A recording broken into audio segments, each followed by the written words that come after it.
का पहला क्वेश्चन हमने लास्ट वीडियो में किया था, वो आपने ढंग से कर लिया होगा। उस समय में बच्चों क्या किया था, लंबी विभाजन विधि का उपयोग ना करते हुए हमने सिद्ध किया था कि दशमलव का प्रसार शांत है या अशांत या आवर्ती है। इसी में कुछ आगे और क्वेश्चन करते हैं बच्चों, आइए देखिए। निम्नलिखित परिमेय संख्या के दशमलव प्रसार लिखिए एवं बताइए कि शांत है। ठीक है बच्चों, तो मैंने लास्ट में क्या सिखाया था तुम्हारे को याद है? लास्ट वाले वीडियो में शांत दर्शाने के लिए हमने क्या किया था, यदि संख्या को p बटा q में व्यक्त करने पर q 2 की पावर n गुणा 5 की पावर m में व्यक्त किया जा सकता है तो वह संख्या शांत है। ठीक है, तो एक बार इसको चेक कर लें। आइए, बहुत आसान है,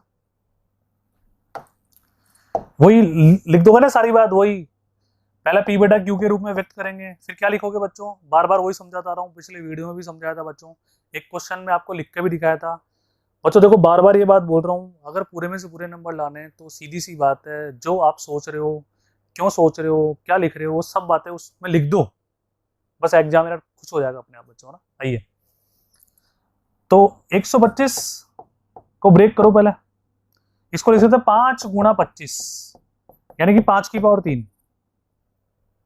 ठीक है, और गुणा 2 की पावर 0 लिखा जा सकता है ना। इसमें क्या हो गया भाई, 2 की पावर 0 कितना होता है बच्चों, 1।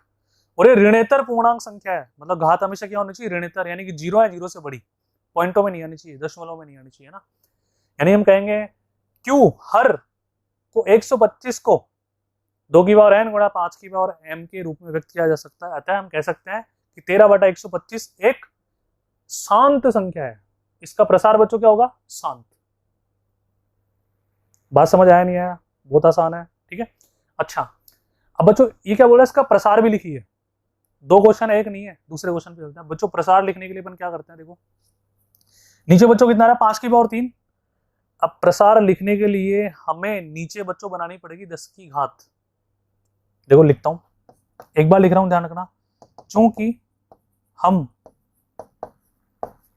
जानते हैं कि संख्या का दशमलव प्रसार, परिमेय संख्या का ना, लिखने के लिए p बटा q के रूप में व्यक्त करके 10 की घात में हर यानी q को व्यक्त करना पड़ता है। अब बच्चों बार बार तुम्हें लाइन लिखनी है। अब देखो मैंने कोई ये रटी रटाई लाइन नहीं है, बिल्कुल देसी भाषा में, मतलब लग रहा है कि बंदा खुद से लिख रहा है। मैं ये नहीं बोल रहा आप ऐसे कैसे लाइन लिखो, बस क्या कि p बटा q में जो नीचे वाला हर होता है ना बच्चों, उसको हमें 10 की घात में व्यक्त करना होता है। अब आप इस लैंग्वेज को कैसे भी लिखो, कोई फर्क नहीं पड़ता, बस हिंदी में लिखना है। ठीक है, आपकी गांव की भाषा में नहीं लिखना, ये ध्यान रखना है ना बच्चों। तो देखो आइए, मैं इसको थोड़ा सा ऊपर लेके जाता हूँ। 13 बटा 125 है ना। अच्छा भाई, अगर मुझे 10 की घात में व्यक्त करना है तो बच्चों देखो 125 को मैंने क्या लिखा था अभी, हर को 5 की पावर 3 लिखा गुणा 2 की पावर 0। अब बच्चों 10 की घात कब बनती है, जब 2 और 5 का मिलन होता है, 2 पंजे 10। यानी कि जब भी किसी नंबर को, किसी संख्या को 10 की घात में व्यक्त करना होता है ना, तो 2 की व 5 की कॉमन पावर होनी चाहिए, कॉमन घातें होनी चाहिए, उभयनिष्ठ घातें होनी चाहिए, समान घातें होनी चाहिए। ठीक है, 5 के पास 3 है तो 2 के पास भी बच्चों कितनी होगी, 3। अभी तो दादागिरी हो जाएगी, केवल 125 को आप 2 की पावर 3 से गुणा कर दो तो हम क्या बोलेंगे, 13 बटा 125 को, ठीक है, 2 की पावर 3 से गुणा व भाग करने पर। आ जाओ, तो 13 को 2 की पावर 3 से गुणा करो, 125 को भी 2 की पावर 3 से गुणा करो। ठीक है, तो 13 को 8 से गुणा करने पर बच्चों 104 और 125 को 8 से गुणा करने पर क्या आ जाएगा, 1000। ठीक है, तो इसका दशमलव प्रसार बच्चों क्या हो गया, 3 के बाद लगाएंगे पॉइंट तो 0.0104 खत्म। ये लो साहब, दोनों क्वेश्चंस के आंसर आ गए, पहला और दूसरा। पहला तो क्या हमने दर्शा दिया कि शांत संख्या होगी, दूसरा क्या इसको सिद्ध करना था दशमलव प्रसार के रूप में, तो हमने लिख दिया 0.104, खत्म। इसी तरह से बच्चों और क्वेश्चन करते हैं ना, कॉन्फिडेंस तभी तो बढ़ेगा। एक और क्वेश्चन करते हैं। नेक्स्ट, परिमेय संख्या को भी दशमलव प्रसार में लिखना है। पहले हम बताते हैं कि शांत है या नहीं है ना। आ जाओ, तो वही P बटा Q के रूप में व्यक्त करके बच्चों लैंग्वेज लिखने का, लिख देना वापस, वही लैंग्वेज है, ठीक है। क्या लिखोगे? संख्या को P बटा Q के रूप में व्यक्त करने के बाद हम जानते हैं कि हर को यदि 2 की पावर n गुणा 5 की पावर m के रूप में व्यक्त किया जा सकता है तो वह एक शांत संख्या होगी, ठीक है। और फिर दशमलव प्रसार लिखने के लिए क्या करेंगे? 10 की घात में हर को कन्वर्ट करना पड़ेगा। तो आइए पहले क्या लिखें बताओ? 500 को 10 गुणा 5 लिख सकते हैं क्या? गुणा 10। अब देखो बच्चों, 10 को वापिस मैं क्या लिखूं बताओ? 5 गुणा 2 गुणा 5, 5 गुणा 2, यानी कि 2 की पावर 2 और 5 की पावर 3। अतः हम कह सकते हैं कि 49/500 एक शांत संख्या है। पहली चीज क्लियर है। दूसरी, दशमलव चूंकि हम जानते हैं कि, बिल्कुल आराम से लिखो ना, ये रहा देखो, चूंकि हम जानते हैं कि दशमलव प्रसार लिखने के लिए P बटा Q के रूप में व्यक्त करते हैं 10 की घात में हर को व्यक्त करना पड़ता है। आया समझ? आओ कर दें। अब 10 की घात के लिए देखो, यहाँ पे 10 की घात कब बनती है मैंने समझाया था, जब 2 व 5 दोनों की घात कॉमन होती है, मिलती है। 5 की घात 3 है, 2 की घात 2 है, तो किसकी कमी है? केवल 2 की घात की तो कमी है, यानी कि ऊपर नीचे 2 से गुणा करने पर क्या लिखेंगे?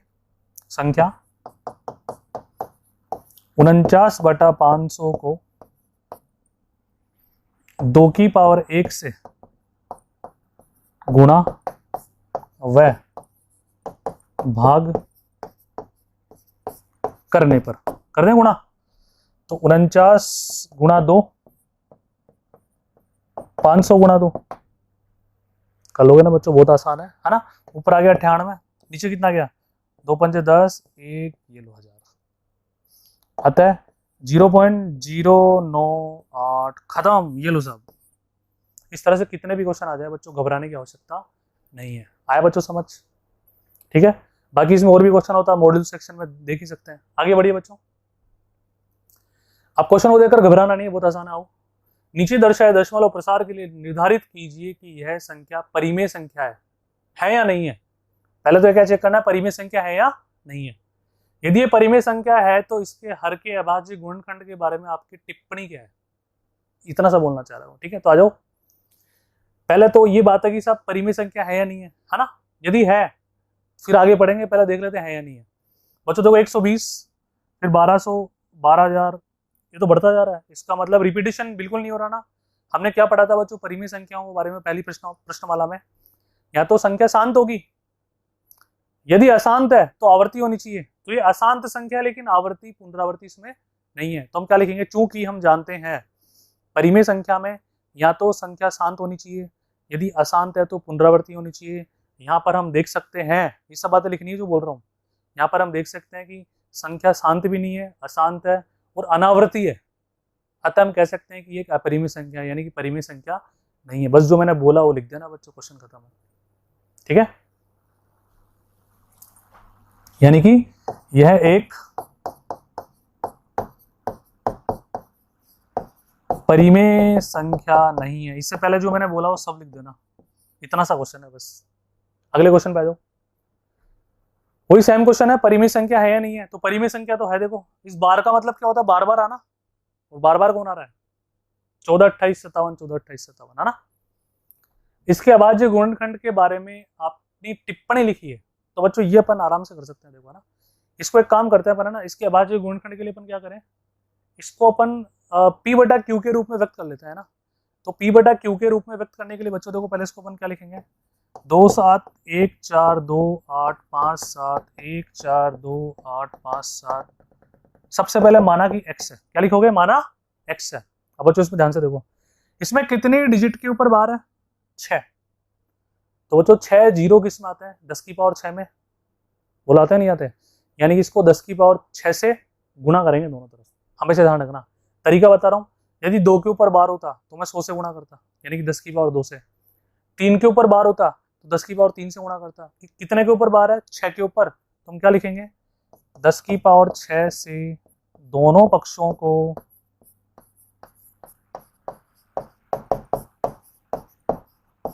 गुणा करने पर, करें गुणा,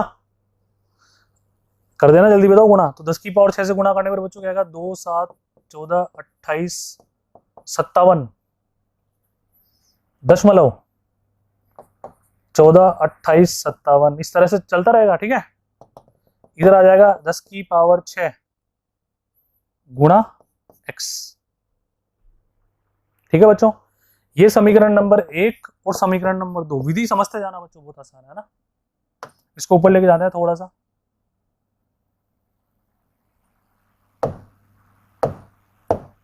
अब क्या लिखेंगे, समीकरण 2 में से एक घटाने पर। हमेशा हर क्वेश्चन में से करना है आपको ना। तो जो 10 की पावर 6 x गुणा 10 की पावर 6 x माइनस एक्स, इधर घटा लोगे आराम से, जल्दी बताओ हाँ या ना। तो देखो दूसरे में से घटाना सिखाता हूं। यहां पर क्या आ रहा है,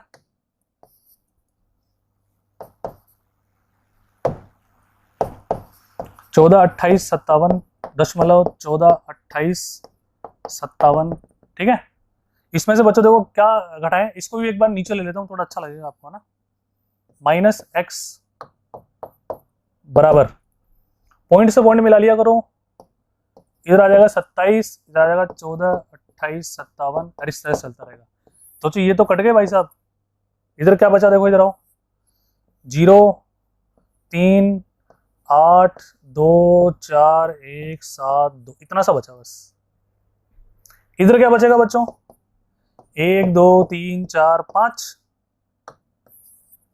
1 1 2 3 4 5 x। ठीक है बच्चों, और x का आंसर कितना आ जाएगा, 2 7 14 28 3 0 बटा 9 9 9 9 9। अब क्वेश्चन कंप्लीट नहीं हुआ अभी तक, आ जाओ वापस क्वेश्चन पे लेकर जाता हूं आपको।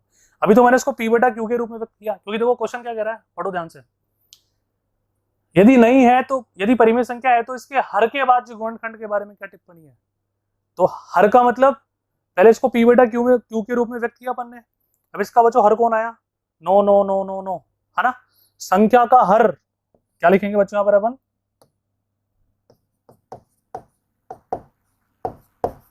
प्रश्नानुसार हर 9 9 9 9 9 प्राप्त करने पर।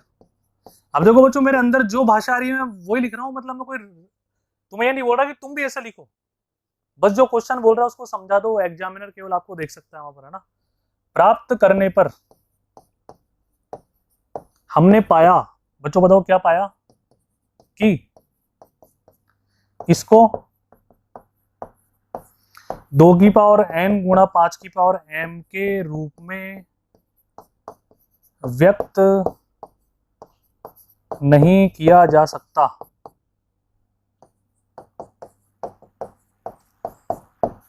अतः यह एक अशांत तथा आवर्ती संख्या है।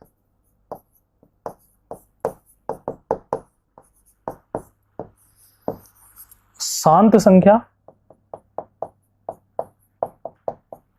नहीं है। ये लो साहब बच्चों, समझ आया। तो बच्चों बस इस तरह से आप सारे क्वेश्चन करना।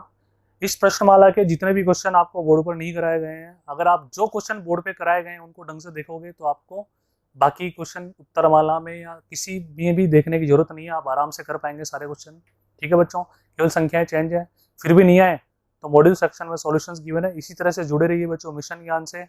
बस इतनी सी विनती है बच्चों, जब भी कोई वीडियो देखो तो हमेशा पेन कॉपी लेकर बैठो, जैसे आप क्लास में बैठे हो। यूं नहीं हम कोई गाना सुन रहे हैं केवल देख रहे हैं, उसको ड्रैग कर रहे हैं, वीडियो को आगे लेके जा रहे हैं, पहले क्वेश्चन से डायरेक्ट तीसरे क्वेश्चन पे जा रहे हैं। मतलब हमेशा मैथमेटिक्स में बच्चों, गणित में सीक्वेंस फॉलो करनी है। एक के बाद सी नहीं पढ़ना, एक के बाद बी पढ़ना है, फिर जो मजा आएगा, आपकी गणित इतनी अच्छी हो जाएगी बच्चों। ठीक है, ऑल द बेस्ट, मिलते हैं अगली प्रश्नमाला में। जुड़े रहिए मिशन ज्ञान से। Thank you.